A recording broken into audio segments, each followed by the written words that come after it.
Hey everybody, how's everybody doing out there? It's that time of year again. It's the most important time of the year. It's the best time of the year. It's playoff football.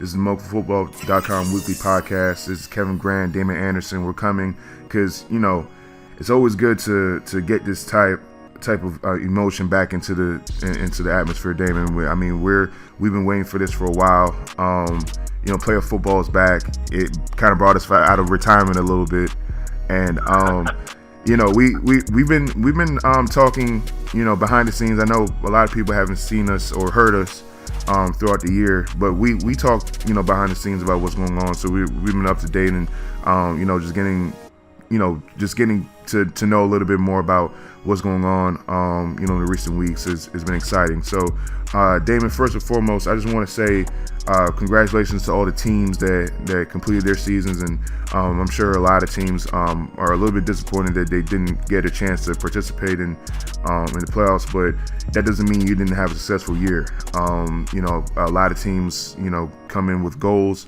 You go through the season and you realize that there's more than just the wins and losses that make the team. So, congratulations to those teams. Secondly, Damon, there's a lot of good things that happened this year. A lot of exciting players, a lot of exciting teams. For you, when you look back at the 2017 season, what do you think was the major storyline, and who would you say was your MVP?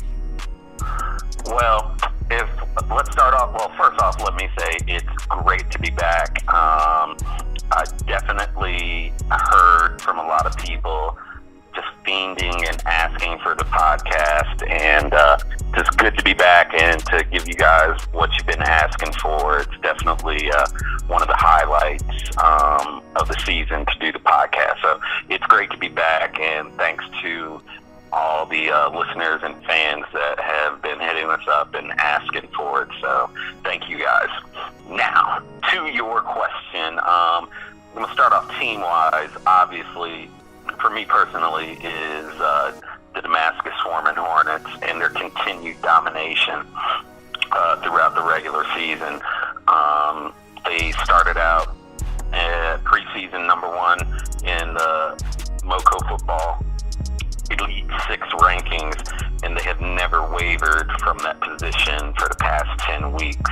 And that's just a testament to the hard work that the kids and coaches put in during the preseason and throughout the season. They haven't really been tested in any way, shape, or form except for maybe the first half of the Seneca Valley game, and they handled business in the second half. So that's the biggest story for me. Maybe the number two story is the emergence of a couple of teams as Elite Six status teams, if not for just a couple of weeks, but they definitely made their presence felt. And that the first team is the Blake Bengals. Mm-hmm. Coach Anderson has done an excellent job turning around that program in 3 short years, and now they find themselves as the 3 seed in the 3A West region. The second team, even though statistically it doesn't look like a stellar season, but they did what they had to do to make the playoffs, and that's the Watkinsville Wolverines. Mm-hmm. They have had a up and down season, but they ended it on an excellent note, upsetting Blake in the final week to gain their playoff berth. So shout out to Coach Brown and all the kids over there for having a positive season, and they find themselves as the number 4 seed in the 3A West region. So shout out to those two teams. Individually, lots of kids had stellar seasons. Going back to Watkinsville, Markel Grant had an outstanding season. Gage Dickens at Damascus, he's had an excellent season. Jawan Fari at Northwest, outstanding season. On the receiving end, the dynamic duo at Wooten with Noel Miller and Elijah Trent, the those guys, and Grant Saylor at quarterback, they're putting up Madden-type numbers. But in my mind, there's one player that has risen above the rest in terms of consistency and leading his team, and that's Doc Bonner, the quarterback for Quince Orchard. He picked up right where he left off last year, despite the season-ending injury in the state championship. He showed no signs of regression, and he's come back bigger and stronger. And he's proven that on the field. You talk to Coach Salento at Bullis, or Coach Hurd, one of the assistants at Blake, and they all say the same thing. He is one of, if not the best dual threat quarterback in the state. Right. And he's lived up to that reputation, leading the Cougars to a 9-1 record. Even in their one loss to Bullis in overtime, I mean, he made his presence felt. They fell down early in that game, I think 17-7, and he was able to lead them back and literally almost win the game in overtime. And that's one of the things about losing. You really get a good gauge of people's mental fortitude and their ability to push through adversity. And Doc Bonner definitely showed that in that Bullis game. So yeah, for me personally, regular season MVP goes to Doc Bonner, quarterback, Quince Orchard. Right. No, absolutely, man. I kind of echo that. And, actually, that's a good transition over to our first game that we're going to talk about going into the playoffs, which is Einstein heading over to QO. And you talked about how Doc Bonner is a kid that, not only exemplifies, what a great player is, but also a leader. Einstein is a team that, and a lot of times when a lot of times before seasons we get into which team is going to be the team that's going to be the surprise team that's going to shock the world, things like that. And I don't know how you feel about this, but sometimes when we don't pick a team and that team actually does it, it's almost like we want to, kind of put that on the back burner. We want to focus on the team that we were picking and try to give them shots and give them chances, whether it's Blake or Watkins Mill or whoever it is. Einstein is a team that went 7-3 this year. And I don't know how many people picked them to do that. You know what I'm saying? I mean, they just quietly, and they're a playoff team. I mean, this is monumental. They're a playoff team heading over to QO. I mean, a lot of people don't understand that's big for Einstein. It's huge. And I think that because they weren't a team that a lot of people were championing as a team that could shock the world, I just think that people are like, all right, because we were wrong, let's kind of put that out of our minds. Now, with all that being said, they are facing QO, and QO is really good. And, the last time they faced each other wasn't good. Is there anything, they have a really good quarterback with little Darrell Wills over there. Well, not little, he's 6'4", 200-something pounds. But I call him little because I actually know his father is a really good friend of mine. But they have a good quarterback. They have, some other good pieces that are, that kind of led them to what they are right now. Is there anything that they can do to kind of be in the game around the fourth quarter so they can kind of make it interesting? Outside of Umar Ferguson coming back to Einstein, it's just not in the cards for the Titans this year. I was in attendance for the regular season matchup between QO and Einstein, and it was there's no way to sugarcoat it. It was a dominant performance by the Cougars on offense and defense. I don't have the exact game stats in front of me, but I do believe Einstein may have had if it was positive, it was in the double digits, maybe like 25, 30 yards at the most. Right. So yeah, that's not to downplay what Einstein has accomplished. As you said, they're in the playoffs. They finished 7-3 on the season. They did what they had to do to make it to the postseason, and my hat's off to Coach Bonavia and his staff. And matter of fact, this is Coach's second stint at Einstein, so hats off to him for what he's been able to accomplish. But this is a part of the process of building a program. There's no program in the county that didn't take their lumps on their way to that elite status. People may forget this, but Damascus was not always the juggernaut that they were, especially in Coach Wallach's first few years. I mean, they were winning, but it wasn't quite on the right. It took some lumps. Expectation of a Damascus football team. So yeah, it took a while for them to get to this place. Even at Quince Orchard, a lot of us elder statesmen remember when they used to be everybody's homecoming game. So yeah, this is part of the process. With that being said, I expect a repeat of the regular season matchup. I think the score will be slightly closer. So I have Quince Orchard winning 42-7. Okay.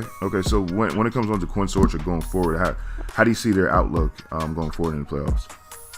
My outlook for Quince Orchard is extremely positive. I've had a chance to see them several times this year up close in person, and it's just not the performance on the field. It's the attitude of the team. There's definitely a different feel to them compared to last year.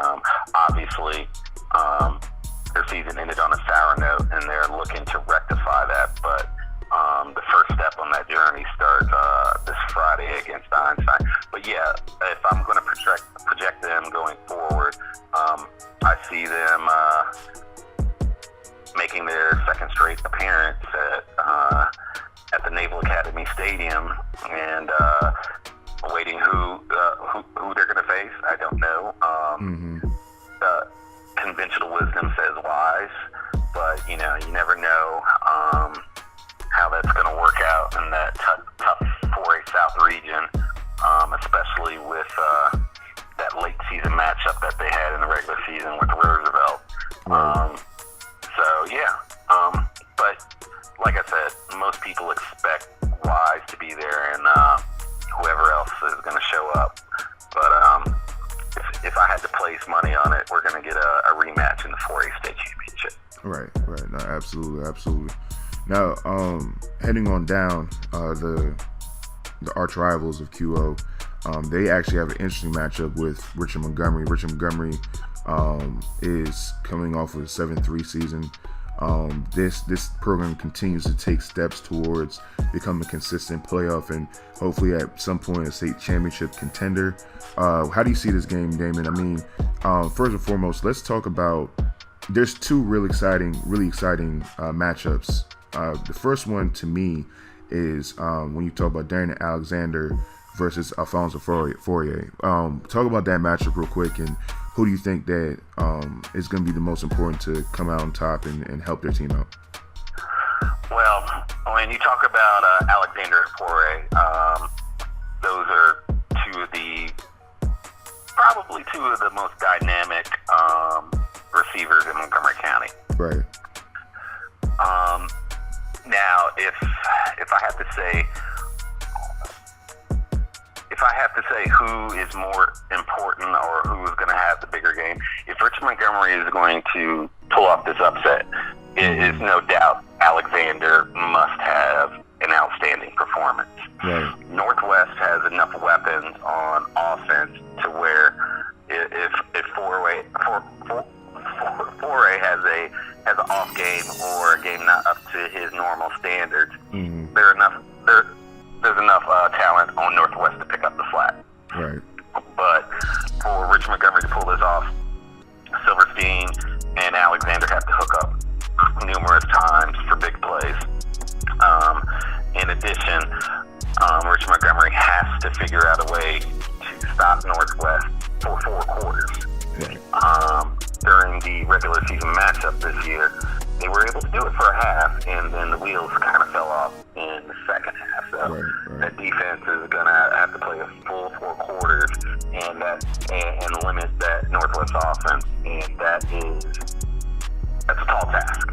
Right. That's a tall task. Even when Northwest took on the WCAC Power, good counsel, they were able to move the ball pretty consistently and put points on the board against one of the top private schools in the state. So that shows you what kind of firepower the Jaguars bring to the table.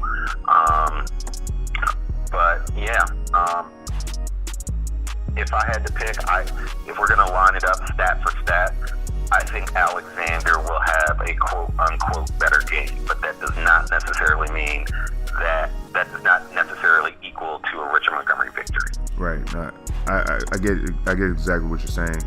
Now, when it comes on to the quarterback position, it's also very interesting because you got 2 guys that have a lot of arm talent.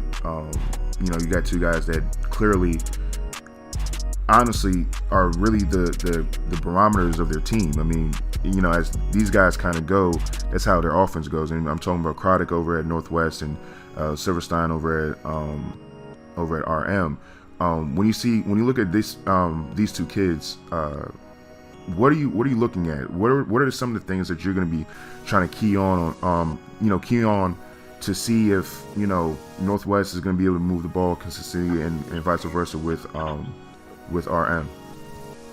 Yeah, you just said it. I'm looking for consistency.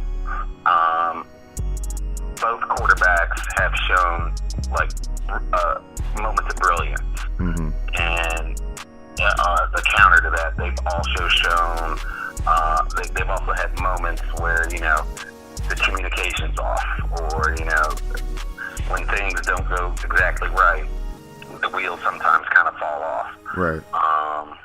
So, looking at, I expect both of them to be slinging the rock around the field on Friday. I expect big plays from both of them, but whoever is able to remain more consistent will lead their team to victory. Right. And that means, minimizing the turnovers. Right. Not making mistakes, knowing when to run the ball as opposed to pass it, knowing when to maybe eat that sack instead of throwing up a blind pass. Right. And just staying focused in the moment, not panicking when you have a string of mistakes going on. And I think that happened in the regular season matchup to Richard Montgomery. Right. They just had a string of mistakes, and it kind of snowballed. And a lot of times in this game of football, people look to their quarterback to kind of right the ship.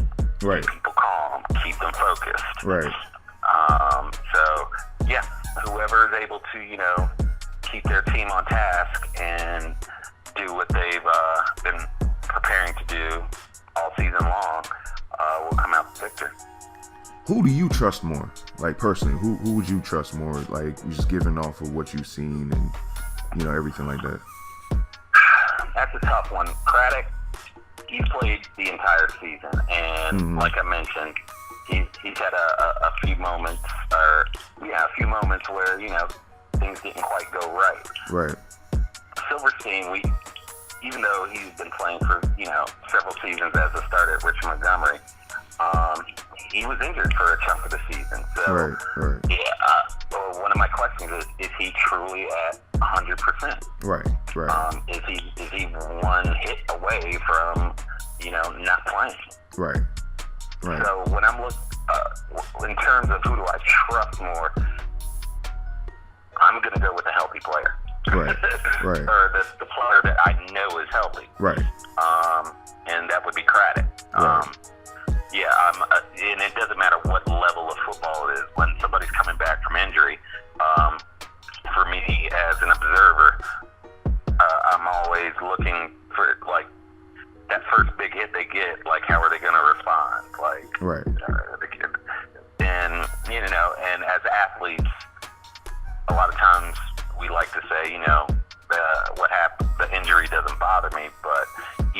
there's a little bit in the subconscious, like before you get that, next big hit, will whatever limb or ailment that you had to deal with, are you truly healed? Right. No, absolutely. And honestly, I probably go that way too, and part of the reason why is because Craddock has an absolute monster right next to him that he can hand the ball off to. Good point. And that kind of helps you. Good point.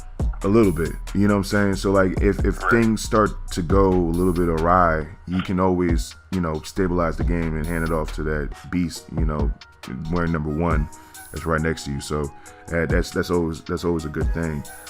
So transitioning over, when we're looking at the next games down, this is when we're gonna start seeing some of these other people, the outsiders coming in, the Gentiles Right. coming in, and we're talking about the out of county opponents, and the first one we're gonna talk about is Perry Hall coming to Paint Branch. Now, Damon, unfortunately, this is a thing. This whole Baltimore County thing is a thing.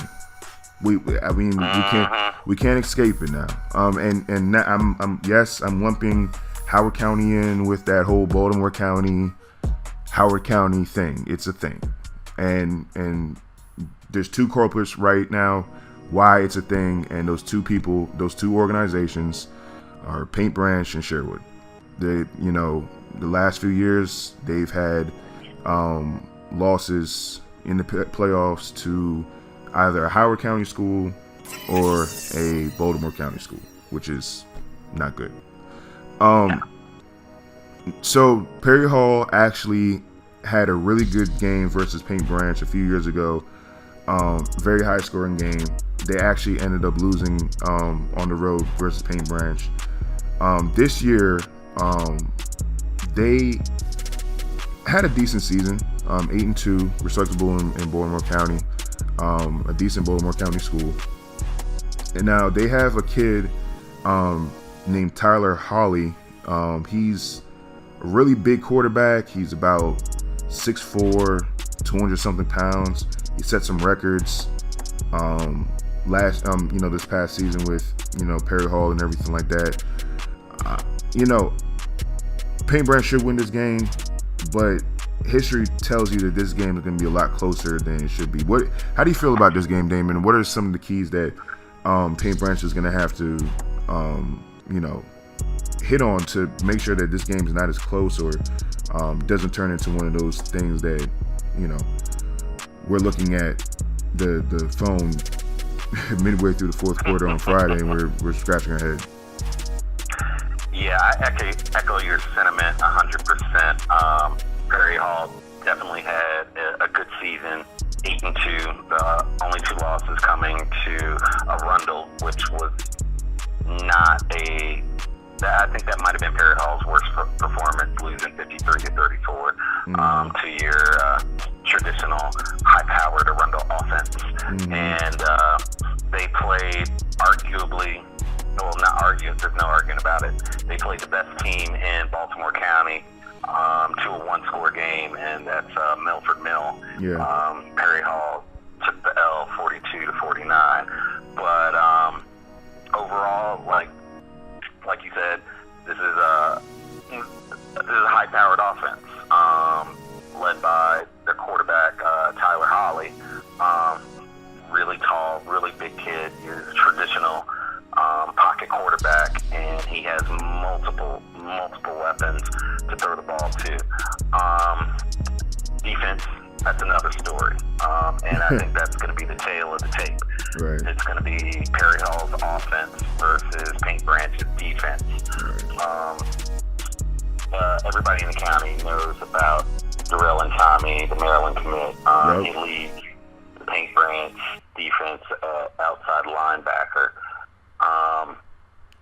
If you throw out, and I hate saying this, but if you throw out the Quince Orchard game, where Paint Branch gave up, I think it was 42 points, 47 points maybe. Yeah. Their defense has been pretty solid throughout the year.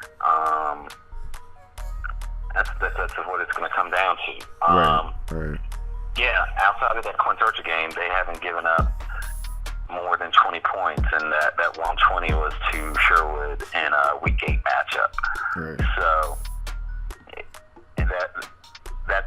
that's going to be the game. Perry Hall's offense versus Peyton Branch defense. Whoever's able to impose their will come out.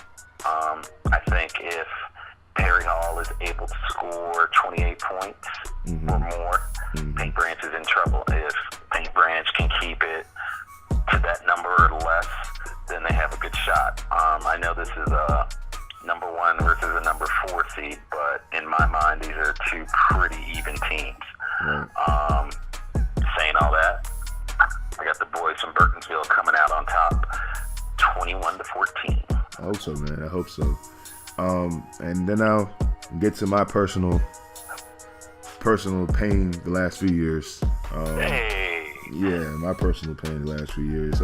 Sherwood is heading over to Howard. Howard has established themselves as a more than legitimate program. I mean, they, if you really look at it, they've pretty much run the 4A North division, and the last few years, I mean, they've had Sherwood's number. Honestly, now I know that Sherwood lost to Mervo last year, but honestly, I think that Howard being there has something to do with that too, man. I mean, Howard is just one of those teams now that they bring a lot of physicality to the game. You have to be not only physically but mentally prepared when you go and face them on both sides of the ball. And I think that Howard is just a really well-sounded, well-ran program that I don't think it's going to be going anywhere anytime soon. They had some influx over the off season, and people thought that might affect them. Obviously, they're 10-0. They're moving right along. Sherwood, they again had a great regular season, 8-2. Had a really bad loss versus Damascus early on, but Damascus obviously is a really good team. Then now, when you're looking at the Paint Branch, I think the Paint Branch loss is a really, it was devastating, because when you're talking about being at home versus a team that and you're looking at common opponents and things like that. That's a game that you should be able to win, to lock up a home game going into the playoffs and everything like that. You get up. Paint Branch actually gets up in that game. I think the score was like 20-7 or something like that. Sherwood actually battles back and almost wins the game, but again, still end up 8-2.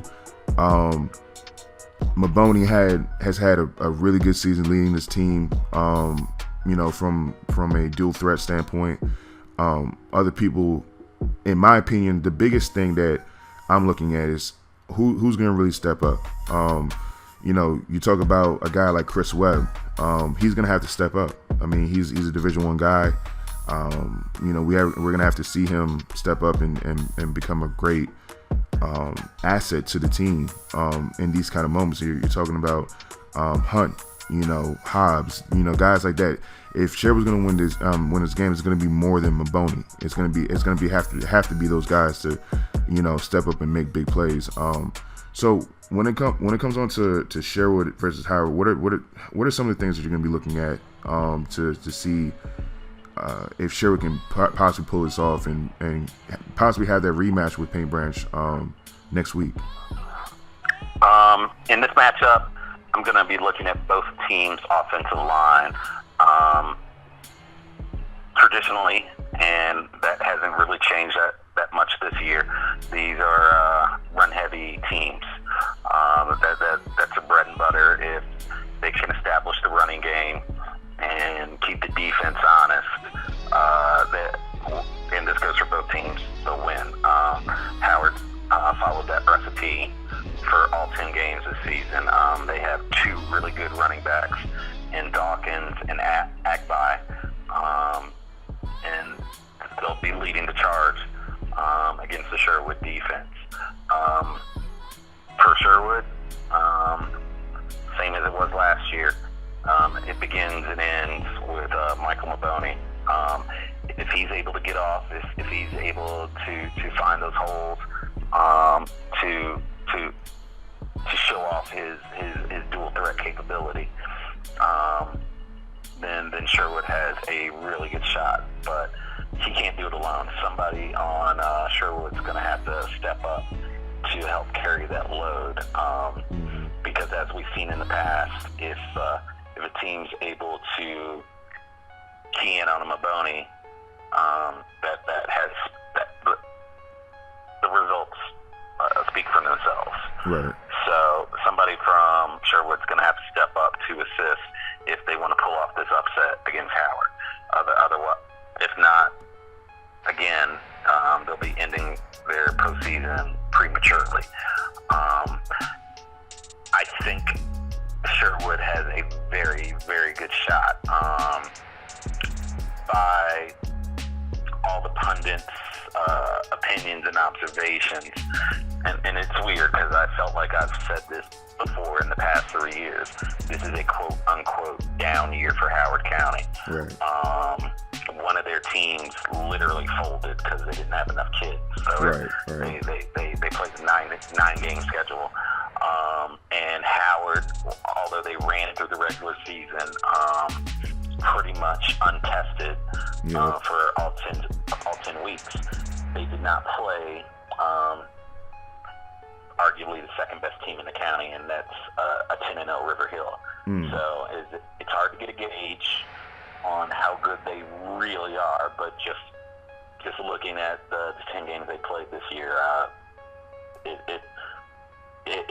they've looked very impressive.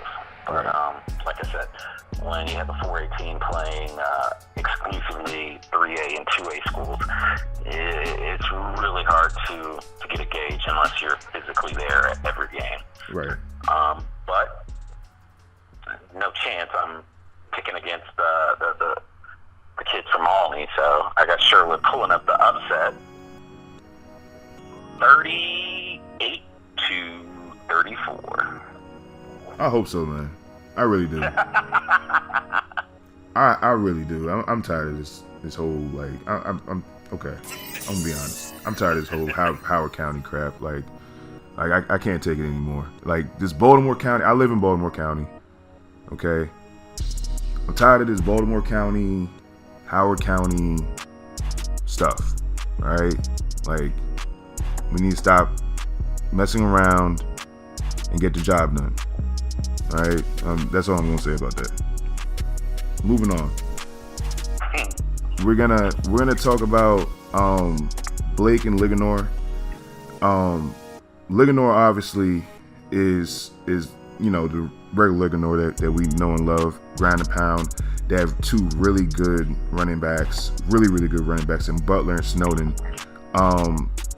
What are some of the things that Blake? Obviously, Blake had and let's just be honest about this. Blake has been a team that a lot of people talked about for a while, and they kind of finally lived up to their billing. But the last 2 weeks, Damon, they kind of ended off on a sour note. What do you think their mindset is right now, and what are some of the things that you're going to have to see from Blake to see if they can possibly make this Ligonor matchup a game?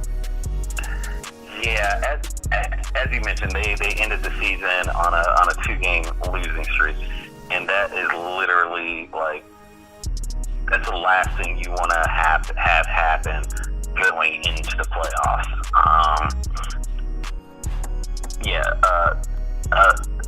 They lost to St. Branch in what was not really a close game at all, and they were upset by Watkins Mill in Week 10 in an extremely close, exciting game. Right. From my perspective, the defense needs to shore up, and they need to do it in a hurry, because as you mentioned, Ligonor is bringing two very, very good running backs and a very, very good offensive line to the game, and it's going to be up to the Blake defensive line and the linebacking core to contain them. Right. As you mentioned before, they're led by Devon Butler, which, by the way, how many Butlers are there at Ligonor? Ligonor. Man, it seems like it's crazy. Year, It's crazy. there's I thought another this was the Butler other Lane one, in, but and this is a new one. This is a completely new Butler. There was one last year like that was wearing 4 or something like that. It seems like there's been a Butler at Ligonor for like 7 years. That's what I'm trying to say. It's ridiculous. Yeah. So anyway, but he's not carrying the load by himself. Snowden, another excellent running back. So yeah, it's going to be a tall task for Blake. Outside of the Damascus game that they had this year, this will probably be the best team that they have faced. Right. So barring, it's going to take the defensive performance of all these players' careers in order to pull off this upset. Ligonor, they're one of the standard bearers for Frederick County, and that hasn't changed this year.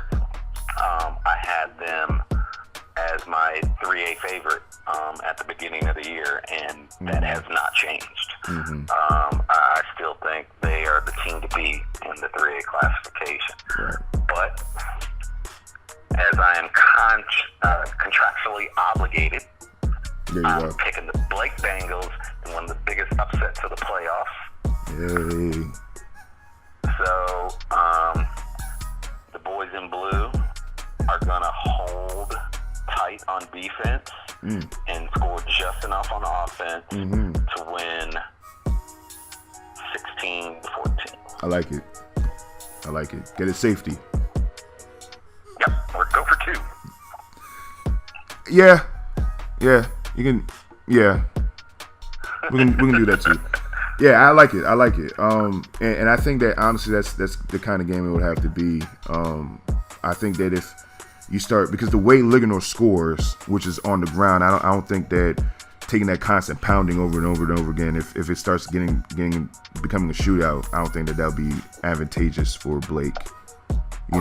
Over a course of a 4-quarter game to, have big runs just, accumulate over a course of time. So we go to the team that beat Blake last, which is Watkins Mill. They're actually facing Westminster.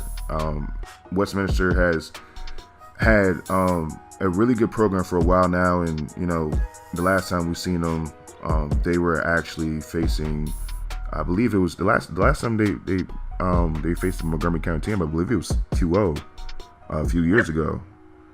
Sure was, and literally one of the most exciting games I've seen. Right. I don't know if that YouTube video is still up.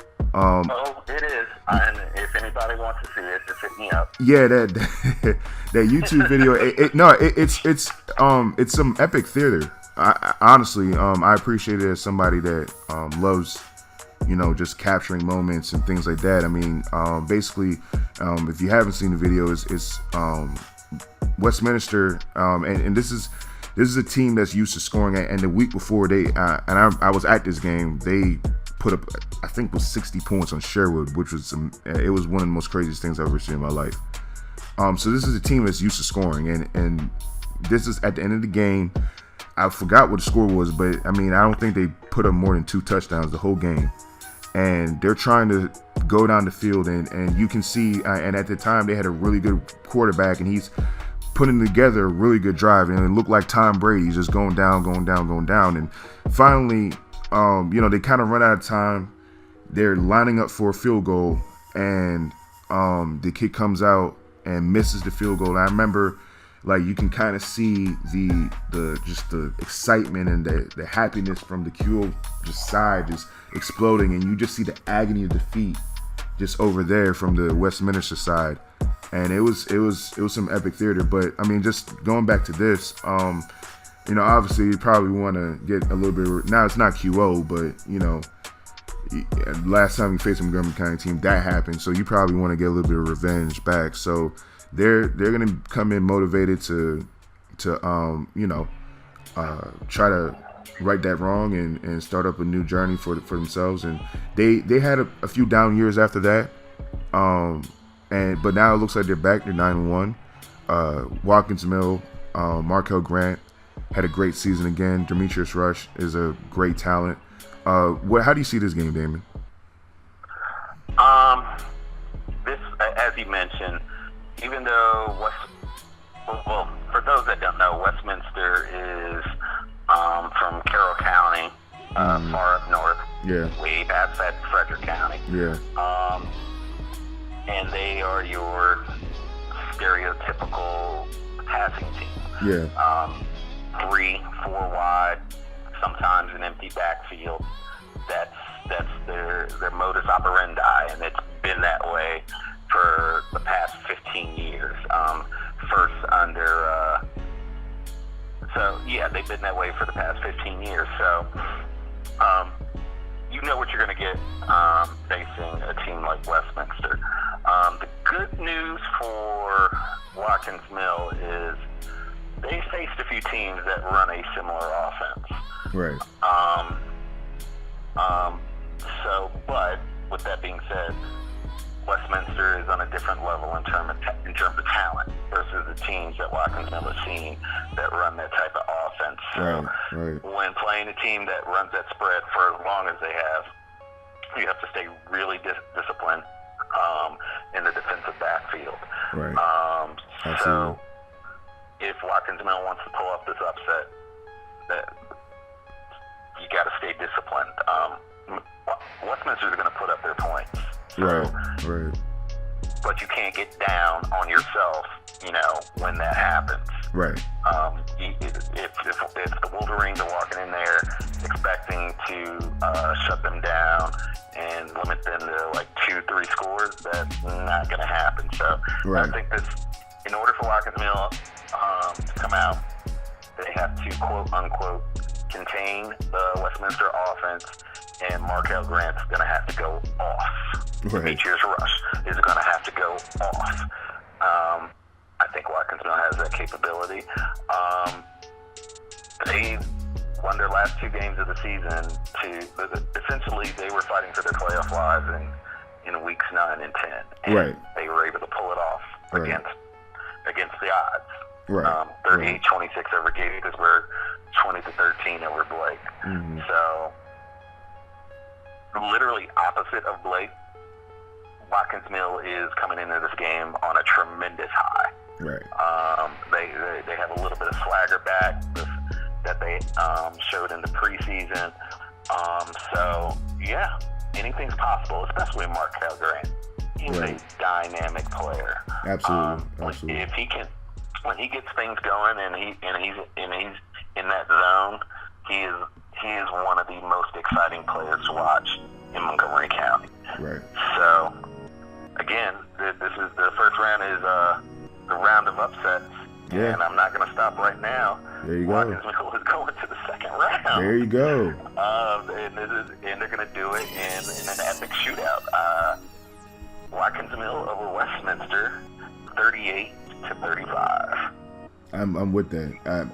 Coach Brown is a really good person, and I'm hoping that they can start taking those steps, kind of like what Blake did this year, and going from that 5-5 range or 4-6 range to going to that 7-3, and out building from there. That'll be a good situation for them, and getting upset like that would definitely help that out.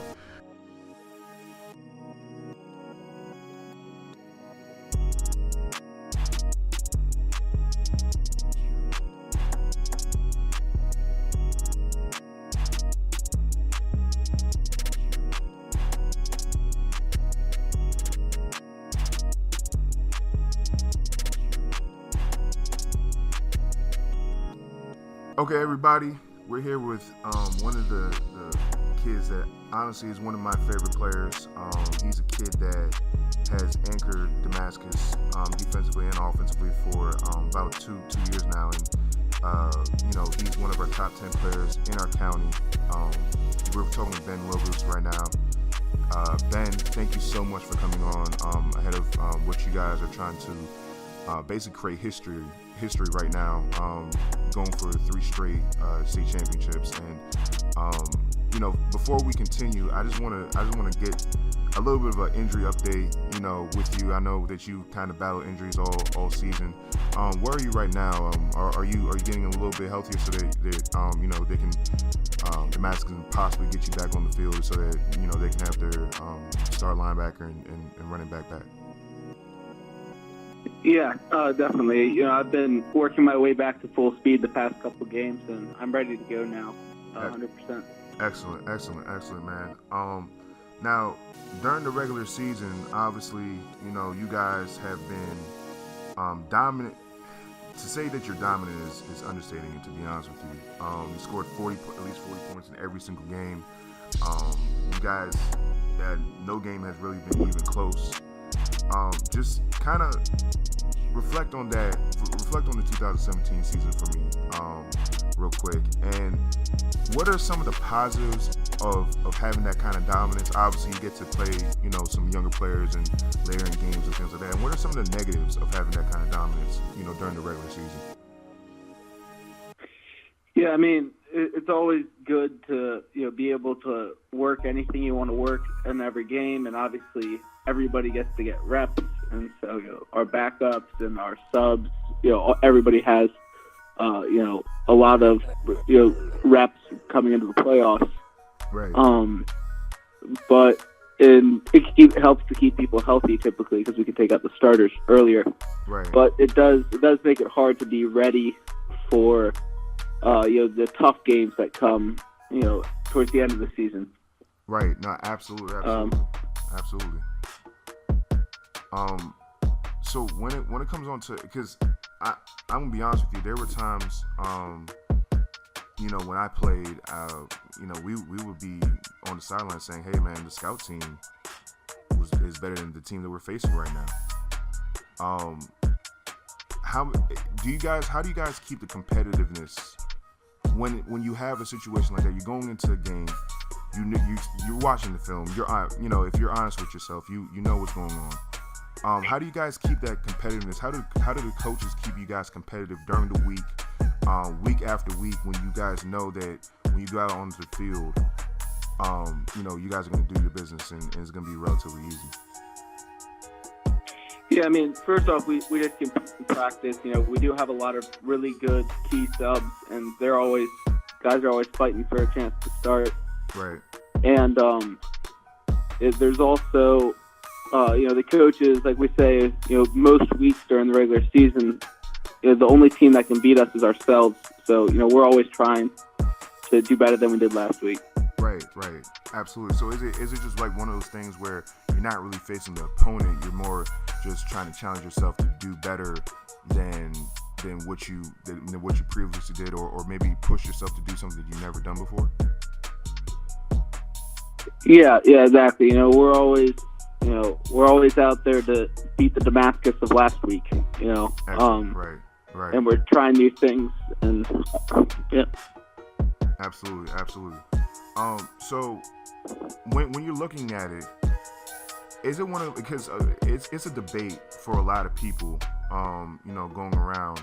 A lot of people look at Montgomery County and they're saying that, there's not a lot of great teams in Montgomery County right now. People are saying that the talent level and the overall just the teams in general, it's just not where it should be. Do you think that the competition or the talent level or just the teams in general in Montgomery County are just not at a good spot, or do you think that it's just one of those situations where you guys are just so dominant that you're just kind of making it look like that? Yeah, I think it's a combination of both. I definitely think there's less, a little bit less talent spread around the county, but I do think that teams like us kind of make the difference look worse than it really is. Right. I agree, definitely. Does it make you guys feel like at times, and it's always great to blow a team out, right? But does it make in the back of your mind, are you thinking like, man, like, I wish we could just have that one game where, we can get a little bit tested so we know that when we face X and X team down the line, we have this experience. Does it worry you sometimes that you guys didn't have that game this year? Uh, yeah, in some ways, but in like any team, we want to compete, and at halftime against Seneca, for most teams, they'd be maybe freaking out, being such a close game with them. Mm-hmm. But for us, it was exciting. We finally get a chance to really battle it up with somebody. Right. So I think we're just so excited to be able to play in those tough games. Yeah. That I think it should make up for any lack of experience in them. And I mean, the good thing about you guys have guys on the team, yourself included, that has two rings on your fingers, and you guys have enough experience in that respect as well. So that bodes well. A guy that is actually experienced this for the first time, but a really talented kid is Brian Breezy, and he's come in and done a really good job for you guys. How is he integrated with you guys throughout the season, and how will you describe his progression into the master system, and just talk about how you guys, because it's happened a couple times recently for you guys, where you guys will get another kid from another system to come into Damascus, and he just integrates right in. How do you guys do that year in and year out? Yeah, I mean, obviously we don't have a ton of transfers, but and so most of our team, we've been playing together since we were 7-8 years old. Right. And so when you have such a close knit group, we're able to come out and just pull one in as a group and kind of just adopt them as just another guy. Right. Yeah, it's just because of how much the coaches push us and how much we're together. Yeah. It's kind of impossible not to get to know and love anybody who comes in and works hard. Right. No, absolutely. Now, the last few years, you guys had some really, all-time great players that put up all-time great offensive numbers. Obviously, you talk about a Jake Funk, who's at Maryland right now, that set records that probably won't be broken. Then now you talk about Marcus Vincent last year. And with that comes a lot of notoriety, a lot of attention to the people and the offense that you guys are running. This year, it's been more of like a running back by committee kind of situation. You guys have kind of spread the ball around, and a lot of the talk is, hey, where are the playmakers? Where are those guys that Damascus usually has? I think that a lot of people are trying to look for a weakness in Damascus, and they're pointing to that. Can you please dispel all those rumors for me right now? Can you just let everybody know that how you guys kind of operate? And what I believe that you guys are kind of just working on what you're working on, and you're gonna pull out what you need to pull out when time comes. So just let everybody know how you guys operate, and the perception that the playmakers are not there as they were last year and the year before. That's just something that you guys are planning on. It's not like a talent issue. Yeah, obviously, those previous running backs were amazing, but this year I think as a whole team we just have a lot more playmakers. I think potentially, right? Just because we rotate running backs doesn't mean that they aren't good and way better than average. Right. And I do think, like we haven't, most of the running backs, in fact, none of us have played whole games, We're coming out at halftime. And so some of that is, some of the stat difference is due to that. Right. And I think, we're going to get, 15 yards versus a bad team, and we'll get 15 yards versus a good team. It's just kind of style offense we're running. Right. And it can be hard to get fired up for teams that aren't really able to pose a threat to us. So I think once we're playing now in the playoffs, I think you're going to really see our offense explode, and we just do what we do, and that's always worked for us. Right, absolutely. And one of those teams that a lot of people have been talking about that might pose a threat to you guys is, and I'm pretty sure you're tired of hearing about this team, is Walkersville. And the minute that you guys dropped down to 2A, that was the conversation. Walkersville versus Damascus. Now, how have you guys? Obviously, you've thought about it, but how have you guys just kind of stayed on the week to week kind of basis? And this week you're facing Liberty. How have you guys just kind of block that out and focus on what you guys have in front of you right now? Yeah, I mean, we're Damascus and we do what we do, and so we're just, our mindset has always been, one game at a time, and with so many of us having so much experience, we know that you can't take any team lightly. Right. And so, just as leaders on the team, I think we really try to push, just 1 week at a time. It doesn't mean we aren't preparing and getting things ready for, those harder games that we see coming up. Right. But, bottom line is when playoffs come around, one loss and you're done. So you got to take it week by week. Right. No, absolutely. And my final question is, I mentioned that game versus Liberty this week. Liberty, they went 8-2. They seem to have more of a spread attack, and they try to do different things on offense. Talk about this game and just talk about what you guys want to accomplish and some of the things that you're trying to do in this matchup. Yeah, I mean, obviously, I think we're going to be pushing for a shutout. We definitely think we can take these guys. I think we want to definitely see a lot of power out of our offense.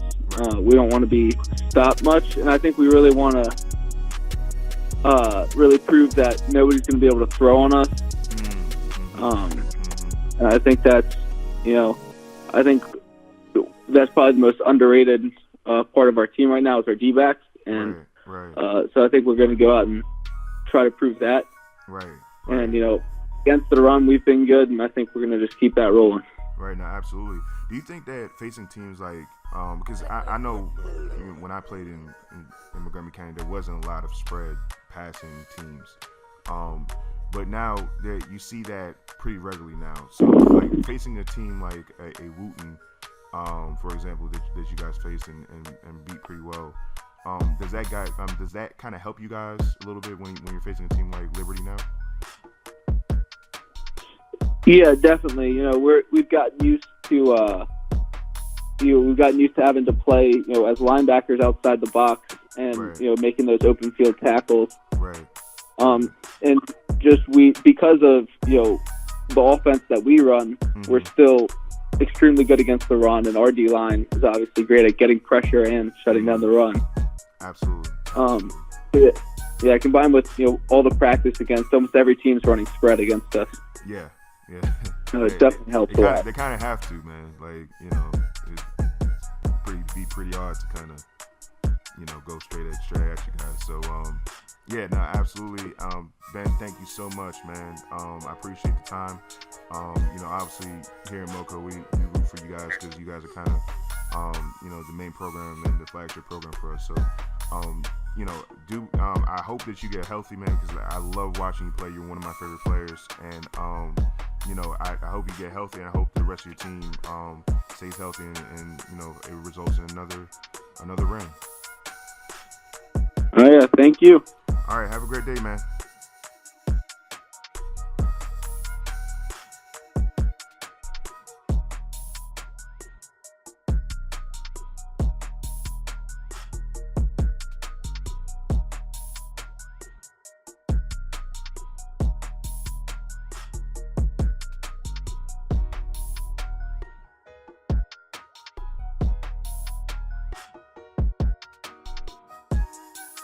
Now, Damon,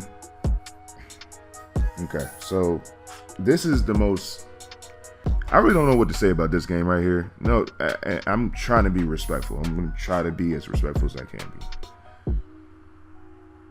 Damascus is facing Liberty High School that had a really good season, 8-2. Have some really good players. They run a spread offense. They can do some different things. They have a really competitive quarterback, all that stuff. They just real gritty, and they, like I said, had a great season. Can you tell me, is there anything here that anybody has to be worried about in Montgomery County at all. No, absolutely not. That's ludicrous. Okay. Absolutely not. All right. Now, this is what's going to happen, Okay. and this is what Damascus has done for the past 10 weeks. Mm-hmm. They're going to come out in the first and second quarter, smack Liberty around, Okay. get up 35, Right.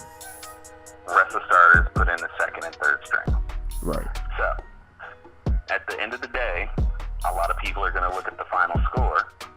It'll probably be somewhere something like, 42-14, 35, 18, something like that. And they're like, wow, Liberty was able to put up, points against, the almighty Damascus. There you go. Don't be fooled.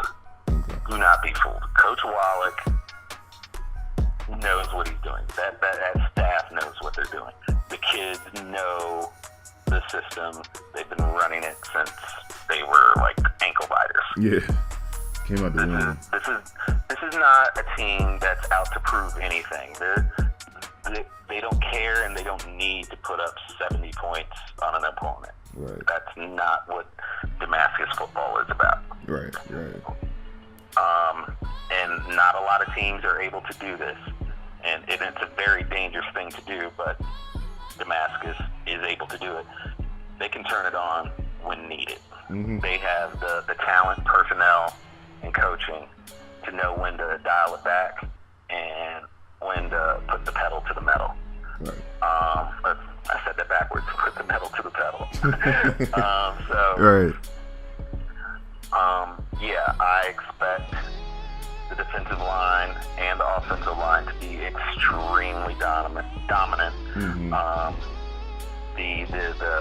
The running back rotation that they have going on at Damascus is in full force. Each kid knows their role. Yeah. They're going to get several kids that have been nursing injuries and ailments back for this playoff run, including Ben Locos, who's been out for a few games this season. Mm-hmm. And let me tell you, that alone should tell you, about Damascus. Ben Locos is one of the top 10 players in Montgomery County. Yeah. He sat several games, and Damascus did not miss a beat. Yeah. With him back, just adds another element to an already dynamic running attack. So, Right. Liberty, Right. you guys had a great season. Awesome Hats season, off to man. you. Awesome. The season is going to end in the cold, cold weather of Damascus. Yeah, it's looking like, let me see, high of, low of 19. It's going to be cold all over. Now, it's not just Damascus going to be cold. Like, everybody that's going out to games it's this Friday, cold, man. bundle up. 23, 20 21, temperatures. 21. It's going to be pretty cold, man. It's going to be pretty cold. And, well, that pretty much ends what we're going to cover as far as the playoffs. There's other stuff on, if you look on the screen right now, you can see, Gonzaga and good kind, but we don't cover them like that. So we're just going to keep it moving. Damon, just to cap everything off, if this is the last time we're going to be hearing from you, who do you got winning in the 4A? Who do you have winning in 3A? And who do you have winning in the 2A? All right, let's get, I mean, come on. What do you guys expect me to say? Quince Orchard 4A. Okay. Blake 3A. Oh, man. Okay. All right. Damascus 2A. Okay. All right. Clean sweep for Montgomery County. Okay. Well, what about Watkins Mill? Why not? Why, Watkins Mill beat Blake? Why not? In the regional final, I think Blake gets their revenge on Watkins Mill. Okay. All right, we'll go with that. And is there any last words, anything that you want to say to the family out there in Moco football? Hey, thanks everybody for sticking with us. We both appreciate the kind words and your guys' expectations for the podcast. And trust me, Kevin and I are working on behind the scenes. So we're not going to disappear completely. And I just wanted to give a shout out to one specific team. Although they didn't make the playoffs, they had, in my mind, an excellent season. You're not going to see any of their players on like our top 50 list. We don't get to talk about them a lot, but and this isn't just this year. This is a year in and year out, and that's the Poolsville Falcons, led by Coach Murray. Somehow, some way, every year they are able to participate in some of the most exciting games in Montgomery County, despite the quote-unquote lack of talent. And obviously they have talent if they're able to, compete in some of these games that they've had this season. They finished 5-5 on the season, but 4 of those losses were by a touchdown or less, and 3 of them were by 1 or 2 points or less. Right. And Poolsville literally was a few extra points away from a 7-2 season. Right. Or, I'm sorry, an 8-2 season. Right. So, hats off to them. Even though you guys didn't make the playoffs, hats off to you guys on a great season. You guys are true football players, true fighters. Never any quit in any of those games. Always the belief that they could pull it off. And I'm telling you, literally one of these years, very soon, Poolsville is going to shock the world. So, shout out to them. Shout out to all the other teams in the county. There are so many stories that we could get into. Coach Plant taking over at Clarksburg and trying to steer that program back into respectability. Wheaton, competitive in a lot of games, but fell short. Springbrook, oh my God, did they go 0-10 last year or 1-9? Yeah. And now they're back at 5-5, and a couple of those games were definitely winnable. They easily could have been 7-3. Blair literally coming down to the last game of the season for a playoff berth. Fortunately, they lost to Richard Montgomery. Churchill, the turnaround there. I expect big things from them in the future. Wooten, another team whose playoff hope came down to last season with that crazy Madden offense that the offensive coordinator Papadopoulos runs. I could go on and on, but hats off to all Montgomery County teams, coaches, and parents, athletic directors. Thank you for another great, entertaining season. Yep, absolutely. I second everything that you said, man. And if you can't get out to the games, I highly suggest it. I think it's going to be very, very entertaining. So thank you so much for listening, and have a great day.